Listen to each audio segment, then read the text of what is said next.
On parle de plus en plus de mixité des genres en milieu de travail, mais ça veut dire quoi exactement la mixité? C'est le processus d'intégration des femmes à des métiers majoritairement masculins et vice-versa. Essayer un métier qui n'est pas nécessairement associé à notre genre pourrait faire peur, alors on avait envie de démystifier le tout. On s'en va parler avec des employeurs, mais aussi des jeunes qui préparent leur arrivée dans le marché du travail.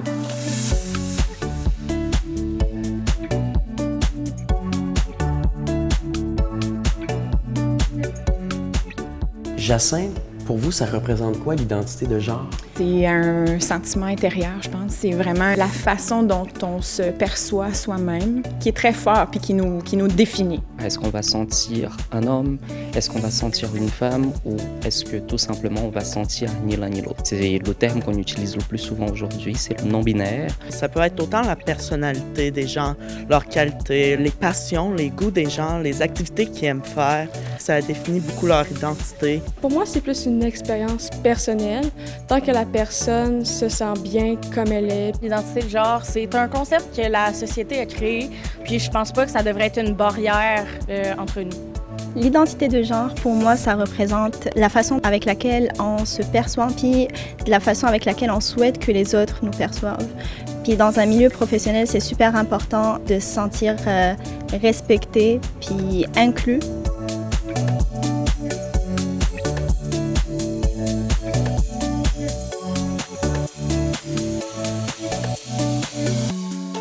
Gabrielle, tu es stagiaire. Selon toi, c'est quoi les qualités, les compétences que ça prend dans le métier que tu explores aujourd'hui avec Jeunes Explos? La première, c'est l'esprit d'équipe, parce que souvent, en tant qu'ingénieur, on frappe des gros problèmes, des problèmes qu'il faut essayer de résoudre, et souvent, tout seul, c'est plus difficile. Une autre qualité, il faut apprendre à être minutieux et calme dans un métier comme ça. Une des qualités et compétences qui sont requises en milieu de travail, ça va être le savoir-être.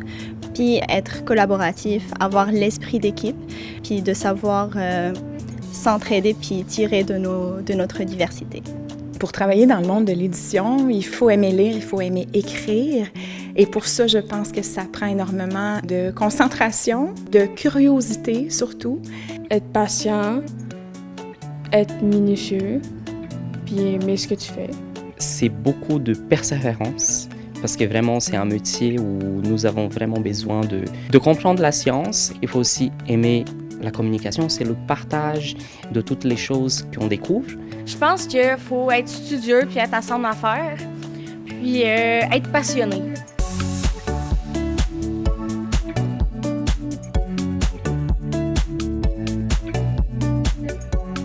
C'est quoi, selon toi, le lien, Amélie, entre l'identité de genre et les qualités que tu viens de nommer?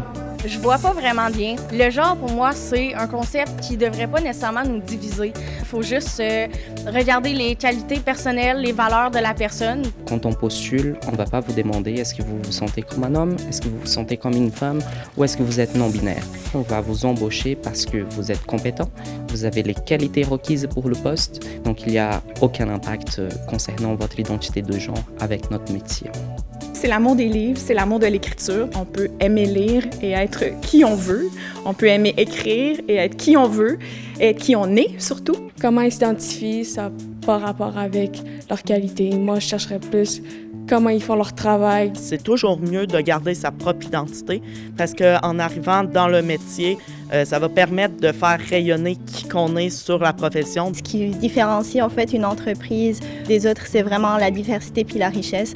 C'est cette variété-là qui fait en sorte que l'équipe est gagnante, puis elle est riche, puis elle progresse, puis elle atteint les objectifs, puis elle va vraiment beaucoup plus loin.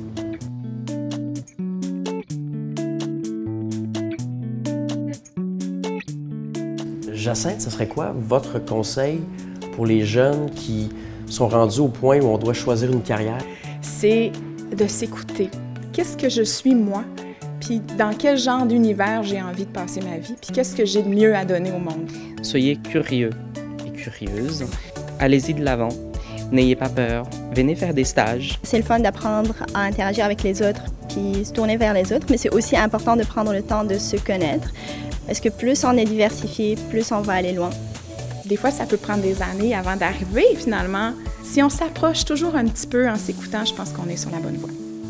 En gros, le cheminement professionnel ne doit pas être dicté par l'identité de genre d'une personne, mais plutôt ses compétences et ses intérêts. D'ailleurs, si vous avez un intérêt pour devenir mentor ou stagiaire lors d'une journée stage d'un jour, je vous donne rendez-vous sur jeunesexpo.ca.